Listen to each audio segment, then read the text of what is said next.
I'm back with a bit of a follow-up update on TerraScape. This game entered early access about a year ago when we first got a look at it, and I have to report it is now in 1.0 release, and not a whole lot has changed, but that is a good thing, because not a lot needed to change.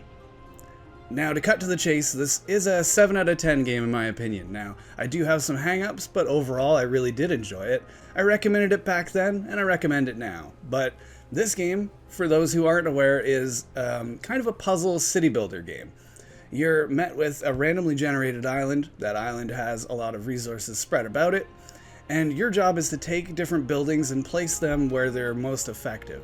So you need to plant logging industry where the logs are, of course. Different fisheries on the rivers, on the ponds, and that sort of thing. But once you get into the next tier of development, that's where the game really begins. So you're covering the bases, the basics, you're putting down some of the houses and things like that, but as time goes on, you're building on top of what you've already placed. That can be a nightmare for some people like myself who like to have a nice, clean city they're building. It's not going to work out like that. This is much more of an organic kind of construction, and you're not meant to take it terribly seriously. If you do, you might have a bad time, you might get bogged down just trying to make everything look nice. That's not the goal here. Firstly, before I get into some of the issues I have, this game is very easy on the eyes. It's very muted, very colorful. It kind of looks like it would do well on a system like the Nintendo Switch, but this is on Steam, of course. Now, you're not going to see very great textures here. This is not a high polygon count game. It's not like that at all. All of that effort is being put into the kind of puzzle element of where to place your tiles, your buildings. And that's where the game really shines, because the way it works is that you're building up different points by putting your buildings down, and that levels up your keep, your main, your mayor's house, if you want to call it that.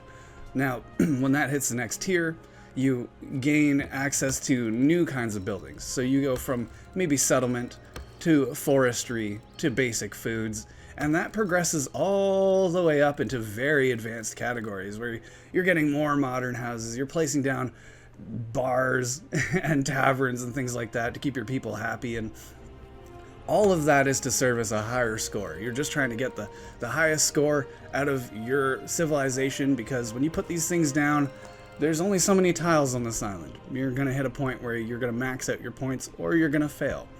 There are 3 different game types, however. There's the kind of free build, and that's maybe what I recommend to most people when you start off. There's a challenge mode, and that challenge mode functions a bit like a tutorial. It does give you an idea of kind of what comes next and how to begin, but the challenge mode is kind of where I was really interested in. The challenge mode gives you a very specific goal. You need this amount of points. You have, here, 5 houses, place them how you want, and that worked out really well, but this does lead to some of my hang-ups, and this was the issue. Now, some of this issue is admittedly my own, but the rest of it I'm going to have to blame on the UI. The user interface for this game is a little rough, a little bit...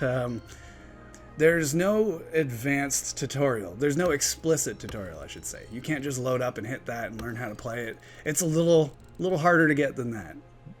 Also, when I came to the end of these challenges, I couldn't find a way of ending the challenge. I could tell that I had succeeded, I have gold, I have platinum even, but I couldn't move on to the next one. Now, I did determine that was an issue with myself.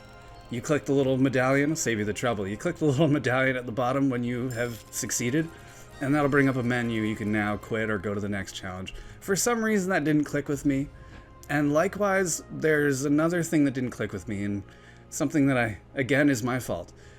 When you're building these cities, when you're placing these tiles, or more importantly when you're in challenge mode, it's asking you to put down a specific building, and those buildings are more advanced. To make them, you need to place down usually 3, sometimes 4, sometimes more than that, other tiles in very close proximity. So, for example, if you want a townhouse complex, you put 4 houses next to each other, it levels itself up, that's all well and good. My problem is that when it came to making something more of a communal farm, for example, just off the top of my head, I couldn't figure out how to actually build a communal farm.